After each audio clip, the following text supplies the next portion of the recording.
So we made a big announcement on July 15th, and it was about 3 years in the making, so you can imagine what a sigh of relief we all breathed, didn't we, Lisa, when that message came out to the marketplace. And, you know, let's face it, I think the logo is beautiful, and everyone knows we have a new logo. But that's not the point, right? The real magic of this announcement is that we made a bold claim in the marketplace. We said we're different. We said that no one knows the new generation of college students like we do. So, the announcement's out, but it's not over. And that's why we have a little presentation for you, because now, the time is now to live the brand. And guess what? We are the brand. The logo is not the brand. It's what we do together every day. So, this is your opportunity to get ready. Please pay attention, because you'll need to really represent this in the business. So you guys ready? Yeah. Ready? All right, let's get going. All right, so I'm going to move into Generation Z. Generation Z is, in fact, the generation that we've repositioned our brand for. And so we're going to ask you to be able to articulate this to our guests and to our clients. And it's really important that we all understand this. But, it is also kind of fun. First and foremost, Generation Z, not millennials. Okay? And oftentimes you hear Generation Z referred to as millennials. The millennials have become this bucket for the youth, right, of America. Nothing could be further from the truth. Now, in many cases, Generation Z are extreme versions of the millennials. But in many cases, they're also polar opposites. So we're going to learn a little bit about this today. If you don't have any at home, you're going to have a chance to meet Generation Z. Born 1995 to 2010, they are ages 5 to 20.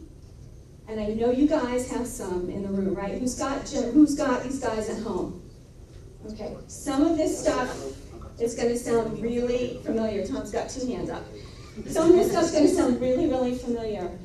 First of all, they are the largest generation in history. So previously that was the millennials, but now Generation Z is the largest, over 25%. They command $44 billion worth of spending power at an average weekly allowance of $16.90, which is a lot more than I ever got. I don't know about you. That being said, they've been shaped by 9/11 and the Great Recession. And this has really influenced them. 1 in 4, in spite of that nice average weekly allowance number, 1 in 4 actually living in poverty. So this is a very serious group. They are focused and realistic. Right? They've grown up in this age of school shooting and violence. But on a positive note, what they're doing is they're kind of taking mental notes. They're looking at the millennials and some of the struggles, and they are resolute. They are vowing not to repeat that. They don't want to struggle. So there's actually some really positive stuff about that. Important for us to know is that they are worried about the economy. And they're very worried about the economy because of uncertainty around their parents' job security, again, violence, things of that nature. They save their money and they appreciate value. They're looking for value, and they know how to find out how much something costs. So we'll talk about that in a second. They are really diverse. So the millennials appreciated diversity. These guys are diverse. It's in their DNA. Multiracial youth has risen 50% since the year 2000. So these guys are the real deal, and we really, really need to be serious in terms of how we represent them, because they have expectations about this. They are in anguish over the state of the planet. 76% of them actually report that they think about this actively every day. And sustainability is such a hot topic on all of our campuses.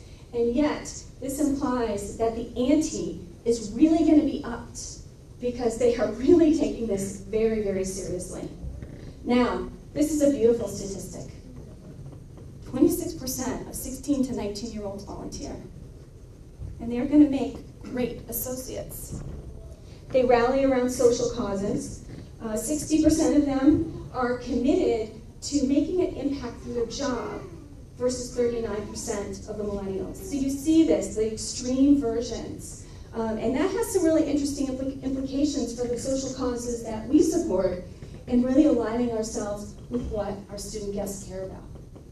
Now, fascinating. They live with multiple generations. So the grandparents moving into the home, in many cases millennial siblings still living at home. And it's very interesting because they're getting a little bit less attention at home. And so they're, as a result, more independent, more resourceful. Where do you think they're getting their answers from? The internet. Absolutely. One really nice thing, again, I think is really a really positive aspect of this generation, because they have so much exposure to their elders. They actually have a real appreciation for the wisdom of their elders and a respect for authority. So again, they're going to make great associates. So this rebranding is phenomenal in terms of capturing their interest in working with us. Okay, I know, this is the one where all the heads nod, right? Especially if you have boys, the heads nod here. They are much less active. 51% of teenage boys report that gaming is their primary source of entertainment.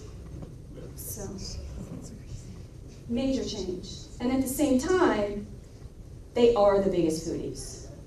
Bigger foodies than the millennials. They have a much greater interest in cooking and learning how to cook. Wonderful implication for our ability to play an educational role. They are hyper aware of what's in their food and where it comes from, and they really enjoy authentic ethnic cuisines and mashups. And this really makes sense, right? When you look at the multicultural aspect of this group. You know, they're growing up with mashups in the home, and this is what they're going to expect from us too. And finally, they're constantly taking pictures of their food. So, not only does our food have to taste good, but it even has to look that much better. Okay. They communicate with images, which can be a really interesting challenge for us as marketers. Emojis and emoticons, and there are a lot of interesting theories about why this is the case. Some of the research suggests that it's because they're a little bit lazy in terms of how they communicate. The research that I tend to favor implies that it's because they're a little bit paranoid about privacy. Right? So they're constantly being warned about what you're putting on Facebook, and maybe people shouldn't know what you're talking about, so it's a way to talk in code. I don't know, maybe some of our parents can validate this. They are used to constant advertising. They're receptive to marketing, but only in small sound bites, and really they don't read. So in terms of brand messaging, what are they looking for? They are looking for a very untraditional approach to how we treat them. They expect, first of all, if they're not sharing your brand, you don't exist, period. And they are expecting you to treat them like a friend. They're looking for safety, because remember, the world is more uncertain now. So they're not going to gravitate toward brands that function as companies and treat them like corporate entities. And a great example of this, in fact, we talked about this in the marketing meeting this afternoon, is Taco Bell, who is really latched on to this group. First to Vine, first to Snapchat, first to Periscope, but the big thing is not just that they're on social media, it's the way that they treat these guys on social media.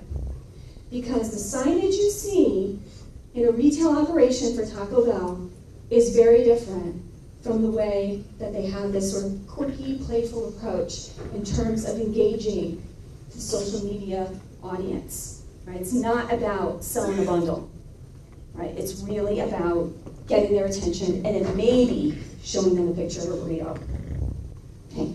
They've always had the internet and social media, and in fact, they don't differentiate between them. 44% of college-bound high school students report that they actually went to the university's Facebook page, not to the web page, to research the school. And half of them report that the information they got on the Facebook page influenced their decision about whether or not to apply. Very interesting. they multitask across 5 screens versus 2 for millennials. Major difference. Their social norm is this constant selfie, picture taking, photographing everything, posting it, commenting on it, and doing it all over again. This is their social norm. So, where am I going with this? How does this relate to the brand? Well, reports are, from teachers, from other thought leaders, that they really lack situational awareness because they're overly reliant on their devices. Makes sense. Right? They have trouble relating to the outside. They have trouble relating to each other unless they're chatting.